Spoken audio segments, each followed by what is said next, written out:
So anyway, it's that time of year, right? It's February. We're a month into the year. And you know what usually happens is a month ago, everybody usually writes their goals, right? Everybody write their goals down this year? Does everybody have goals? Who doesn't have goals? Who has a friend who doesn't have goals? I did not do my goals. For those, you can share that with everybody. I appreciate your transparency. Scott does not have goals. I got a goal for him to get my taxes done in time. There's one goal. There's one goal. There you go. You didn't know it was going to be a comedy show tonight, did you? But so how many of you that say you have goals have them written down? So how many have goals and do not have them written down? They're kind of hefty. Okay, so those goals are where? In my head, in your head? Is that where they are?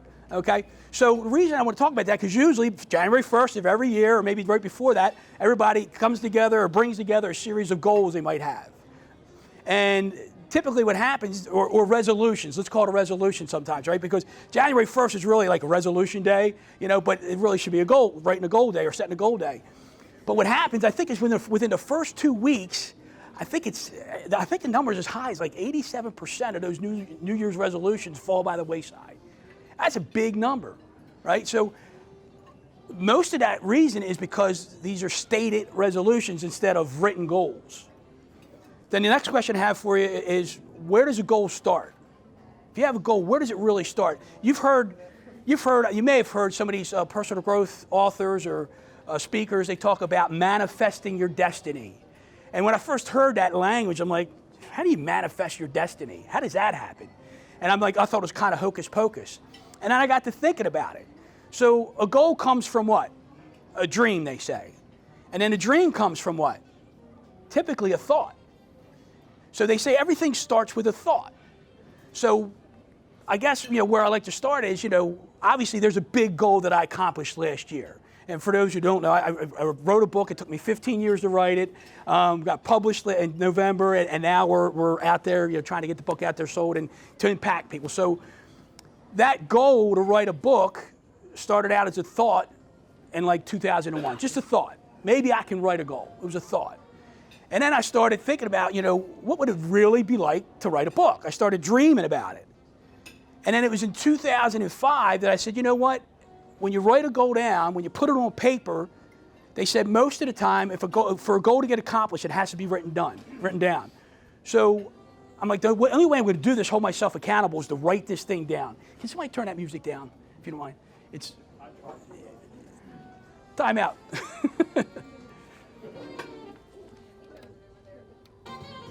There we go. I think it's out there or out there. No, okay, we're good. So anyway, so it's got to get written down. The goal's got to get written down to get accomplished. So I write it down to hold myself accountable. And a lot of you guys know the story here that, it took me 15 years to write this. But in 2005, I wrote that goal down, and I'm like, okay, I'm going to write a chapter. So I wrote a chapter, and I didn't really feel good or worthy enough to finish the project. And in 2009, I wrote another chapter, and I didn't feel good enough or worthy enough to put this stuff out there and see who's going to read my book or who's going to impact. But the real goal, was it to write a book, or was it something deeper than that? So when we write goals, we have this idea of, okay, I want to accomplish something. I really want to accomplish something. And the idea was to accomplish the act of writing a book. But what was the real goal? The real goal behind writing a book was to impact and inspire people to look back on their lives and see all these stories and these files of experiences that occurred in their lives, to look back on their lives and be impacted to see how good life really is or really has been. So, the real goal, I didn't see that right away. I didn't see that until I was actually finished writing a book. So sometimes when we write a goal, we might have this stated outcome, but you never know where the journey is going to take you. And you never know what's going to come along that journey when you take that ride or when you take that walk or you travel down that road. So when I say the word journey, when you hear the word journey, what does it make you think? Anybody? Long term. Long term.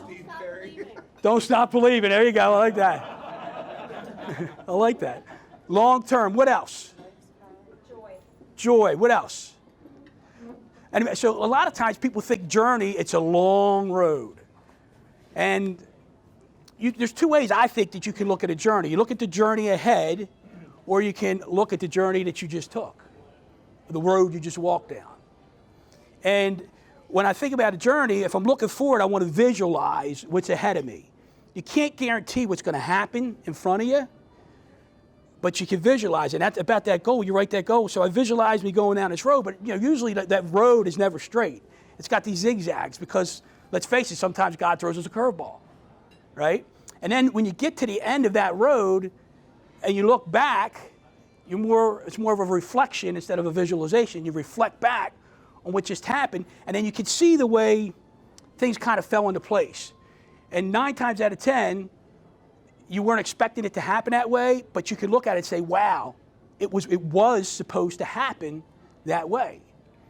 So just the idea, the whole book thing, which, I want to thank everybody who's read it. How many people have read it? How many people have read the book, And, my hope is that there's been some, and I've heard a lot, I've gotten a lot of feedback, and yes, it's great to hear, hey, Rob, it was a really good book. I really enjoyed it. I liked it. But the idea for everybody in here that has read it or has gotten it is to read that book. And I really want you to look at the questions in the book. You're going to see a series of short stories with lessons and ideas to reflect back on. And I really want you to take the time when you do get to it, because there's a lot of people who give the book to and they're afraid when I say, hey, have you read it yet? And I can sense they're afraid to say, I've only read 3 pages, or I only read 1 chapter. You read it when you're ready to read it, And I'm just, I guess, blessed and grateful that you guys even are interested in holding the book in your hand, number one. But I want you to look back and think about all these experiences that come up in your life. I had a guy say to me this morning, I had coffee with a friend of mine, and we were talking, he said, Rob, I've read 2 books in my lifetime, and I'm going to read your book. And this is when I met him like 6 weeks ago or so. And he comes to this coffee meeting this morning, and he's got all these, he must have had 50 tabs in the book. I'm like, what's all that? He goes, Rob, it was all the experiences and stories you told. And he goes, you really made me think. And he got a little choked up. He goes, you really made me think about my life and what's been going on in my life. And that's exactly the stuff I want to hear. Because when you do that, that's the goal. Okay, the book is, I forgot, Better Than You Think. I just said that. I didn't want you to think I was really having a lapse. But that was impromptu, by the way. Anyway, so the book's Better Than You Think, but the subtitles to develop awareness, help you develop awareness to live a more fulfilling life. And if you don't have that awareness about you, or you don't have that awareness about the lessons that have occurred in your life, how can you really live a fulfilling life? How can you even meet that or have that moment of joy or fulfillment? You can't. You could say, oh, I was happy in an instant, but the joy comes from looking back and seeing the moments and when those lessons occurred. That's where the joy comes. So I talk about joy. I know I mentioned this before to some of you. There's a difference between joy and happiness.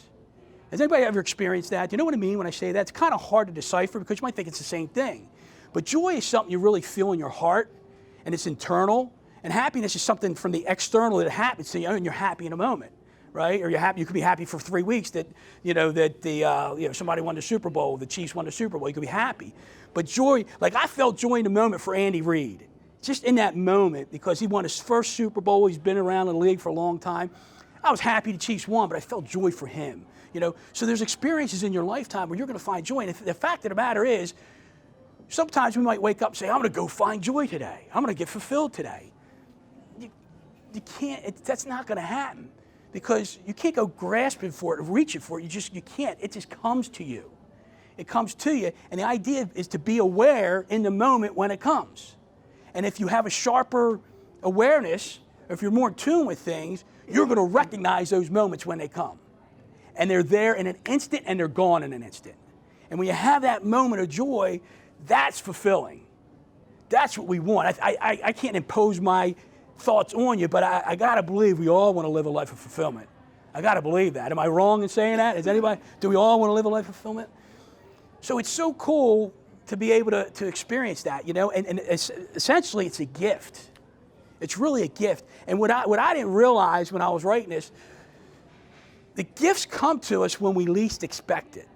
And there's a difference between a gift and a present. Do you understand that? There's a difference between a gift and a present. So you have a birthday, you may be expecting a present. You could call it a gift, but you may be expecting a present. We give birthday presents, we give Christmas presents. They're like expected.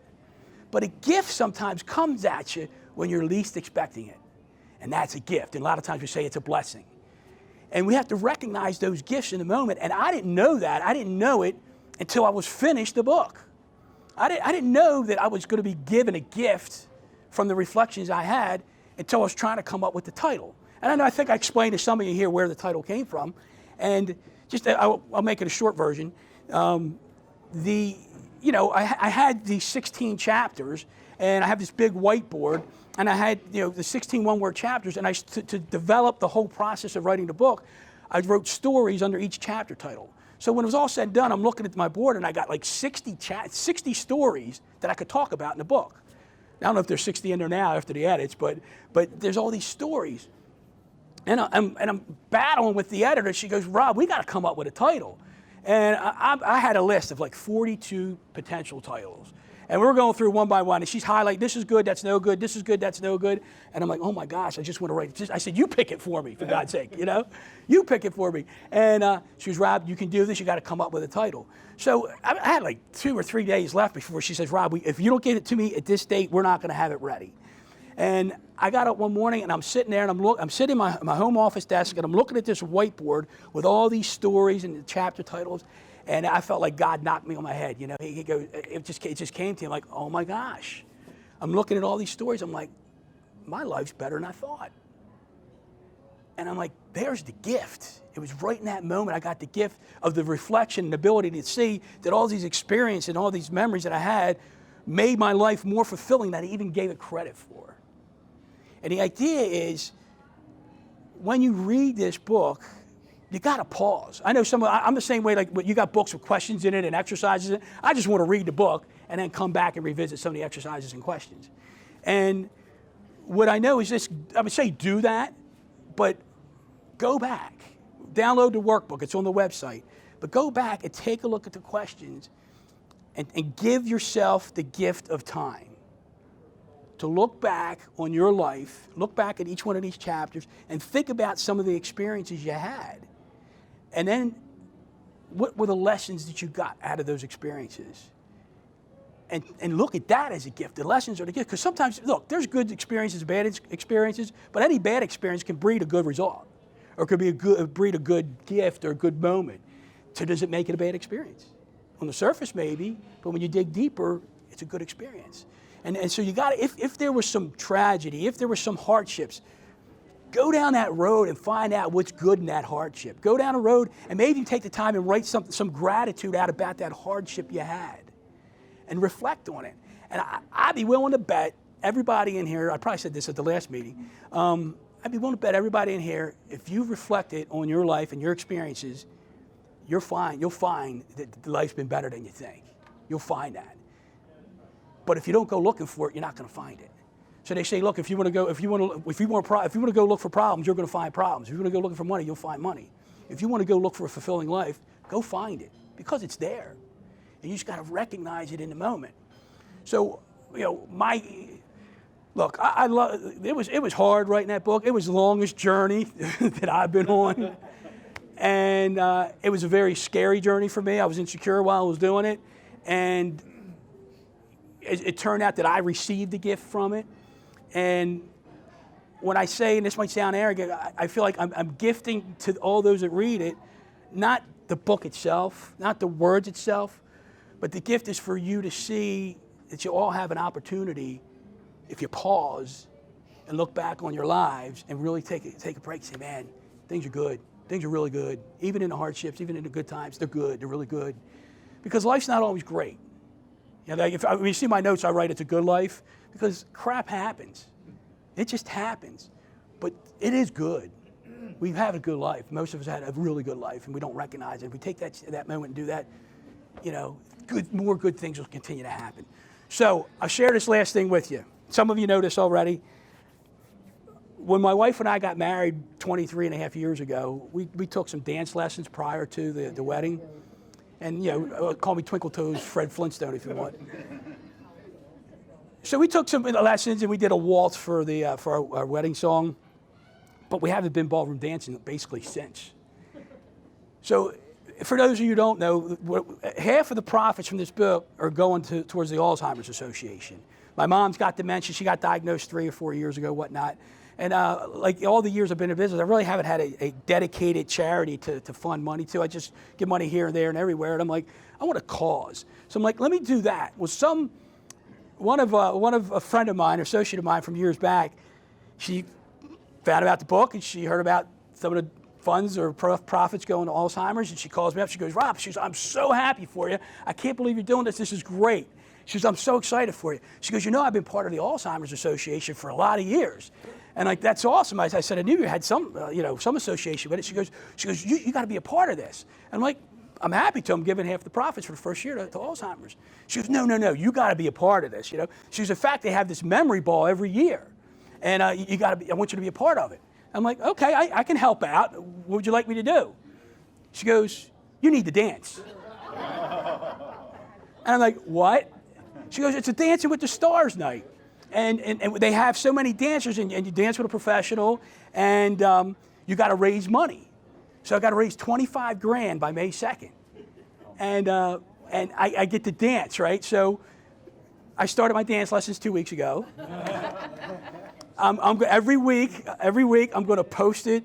I'm going to post one episode of the lesson online so you can see my progress over a period of 10, 12 weeks. And the first one's a little starchy, but obviously, I would love. I mean, I know some of you came to my house before Thanksgiving to grab the book and made a donation. If you've been touched by it, it's an awful disease. It is. If you feel like you want to donate more, or donate at all, I've been emailing and Facebooking and doing the LinkedIn thing to put the link out there. And so I'm going to be dancing to the song "It's Too Hot" from the musical Kiss Me Kate, and I got no culture in me at all. I got no rhythm in me at all, right? And so I'm stepping way outside my comfort zone. And we talk about goals early on. Sometimes you got to write these stretch goals. You got to push yourself and step outside your comfort zone. And I don't know what's going to come of it. I have no idea. But I know that night is going to be an exciting night. I'm sure I'm going to cry when I'm done because I'm doing it for my mom and all the other people to go through this. And but it's about a 2 minute, 15-second song, something like that. And so the first 25 seconds, I'm going solo, right? And if you want to check out what I'm doing, we don't have that on there yet. So next week, you're going to see what she's doing. She's going to, is that what we're talking about? So the professional dancer, she's got a 25-second clip of her doing it. What I want you to do is picture me doing what she does. And that's just what you'll do when you watch, right? You'll laugh. So love for you to be a part of that. They said it's about 800 to 1,000 people show up at this event. And I'm just so excited. And I'm glad you're part of this tonight. I'm glad you're part of my life, because you guys being here and the associations and friendships we've had do make my life better than I thought it would be. And I'm just excited for everybody just to look back on your lives and just see how good things are. So thanks again for coming out. And I got books here. If you want to buy one from me, like I said, I'm sending half the profits to Alzheimer's. $10 a piece. That's what I'll sell them to you for tonight. So anyway, thanks for coming out, and enjoy.